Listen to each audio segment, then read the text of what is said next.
प्रतिदिन की भांति भगवान बुद्ध सभी शिष्यों को आत्म संतोष का बोध करा रहे थे। आत्म संतोष ही सबसे बड़ा धन है। इसी ज्ञान का बोध कराते हुए भगवान बुद्ध ने शिष्यों को एक कथा सुनाई। एक गांव में एक गरीब व्यक्ति रहता था। वह बहुत मेहनत करता, किंतु वह धन नहीं कमा पाता था। इस प्रकार उसके दिन बड़ी मुश्किल से बीत रहे थे। कई बार तो ऐसा हो जाता कि उसे कई कई दिनों तक सिर्फ एक वक्त का खाना खाकर ही गुजारा करना पड़ता था। इस मुसीबत से छुटकारा पाने का कोई उपाय उसे न सूझता। एक दिन उसे महात्मा बुद्ध मिल गए। उसने महात्मा बुद्ध की खूब सेवा की। बुद्ध उसकी सेवा से प्रसन्न हो गए और उसे देवी की आराधना का एक मंत्र दिया। मंत्र से कैसे देवी का स्मरण किया जाए, उसकी पूरी विधि भी बुद्ध ने उसे बता दी। वह व्यक्ति उस मंत्र से भगवान का स्मरण करने लगे। कुछ दिन मंत्राराधना करने पर देवी उसके सामने प्रकट हुई। देवी ने उससे कहा, मैं तुम्हारी आराधना से प्रसन्न हूँ, बोलो क्या चाहते हो, निर्भय होकर मांगो। देवी को इस प्रकार सामने देख वह व्यक्ति एकाएक घबरा गया। क्या मांगा जाए यह वह तुरंत तय ही नहीं कर सका। इसलिए हड़बड़ाहट में बोला, देवी जी इस समय तो नहीं, हाँ मैं कल आपसे मांग लूंगा। देवी कल प्रातः आने के लिए कहकर अंतर्ध्यान हो गई।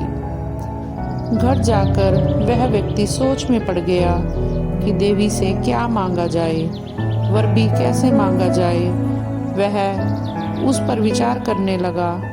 ये जमींदार लोग गांव के सब लोगों पर रोब झाड़ते हैं, इसलिए देवी से वर मांगकर मैं जमींदार हो जाऊं तो अच्छा रहे।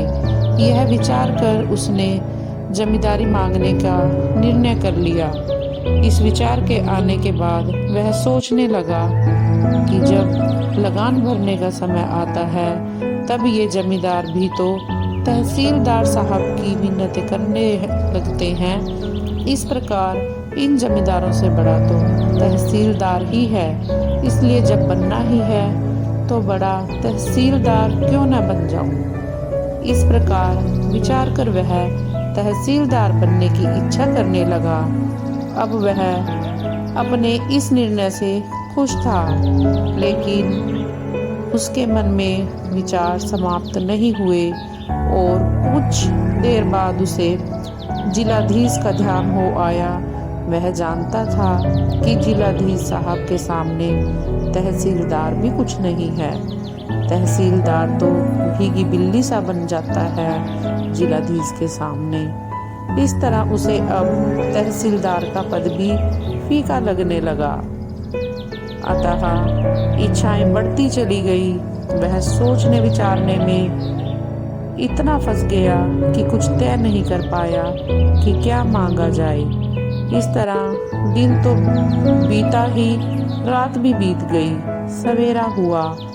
वह अभी भी कुछ निर्णय नहीं कर पाया था। जो ही सूरज की पहली किरण पृथ्वी पर पड़ी, त्यों ही देवी उसके सामने प्रकट हो गई। देवी बोली, बोलो अब क्या चाहते हो। अब तो तुमने सोच विचार कर निश्चय कर लिया होगा कि क्या मांगना है। उसने हाथ जोड़कर उत्तर दिया, देवी मुझे कुछ नहीं चाहिए, मुझे तो सिर्फ आत्म संतोष का गुण दीजिए, यही मेरे लिए पर्याप्त है। देवी ने पूछा, क्यों भाई, तुमने धन दौलत क्यों नहीं मांगी। यह विनम्रता से बोला, देवी मेरे पास दौलत नहीं आई, बस आने की आशा मात्र हुई तो मुझे उसकी चिंता से रात भर नींद नहीं आई। यदि वास्तव में मुझे दौलत मिल जाएगी तो फिर नींद तो एकदम विदा ही हो जाएगी। इसलिए मैं जैसा हूँ वैसा ही रहना चाहता हूँ। आत्म संतोष का गुण ही सबसे बड़ी दौलत होती है। आप मुझे यही दे दीजिए। देवी ने उसे आशीर्वाद दे दिया और अंतर्ध्यान हो गई। वह व्यक्ति पहले की तरह प्रसन्नता से अपना जीवन व्यतीत करने लगा। तो दोस्तों, इस कहानी से हमें यह शिक्षा मिलती है कि सबसे बड़ा जो धन है वो है आत्म संतोष का धन। क्योंकि दोस्तों, जिसको आत्म संतुष्टि होगी उसको किसी भी चीज़ की इच्छा नहीं होगी, और हमारी इच्छाएं ही दुखों का कारण है। इंसान पूरी जिंदगी सिर्फ सामान इकट्ठा करने में, धन दौलत इकट्ठा करने में हम लोग दौड़ में शामिल हो रहे हैं। यहाँ तक कि अपनी आखिरी सांस तक यही कर रहे हैं। घर में एक सामान आता है या हमारी एक ज़रूरत पूरी होती है, उसके पूरी होने से पहले ही दूसरी इच्छा मन में जन्म ले लेती है। और पूरी जिंदगी जो है दोस्तों, हम मनुष्य लोग इसी ताने बाने में, इसी भाग दौड़ में ही गुजार देते हैं, बिना इस चीज़ का चिंतन किए कि हमें इतनी योनियों के बाद जो मनुष्य जीवन मिला है, हम इसको पाकर के कुछ सार्थक कार्य करें, कुछ मानव हित के कार्य करें। लेकिन नहीं दोस्तों, हमने एक अपना ही अपनी दुनिया, अपना वो बना लिया है जिसमें सिर्फ हम भाग में लगे हुए हैं, भाग दौड़ में दोस्तों।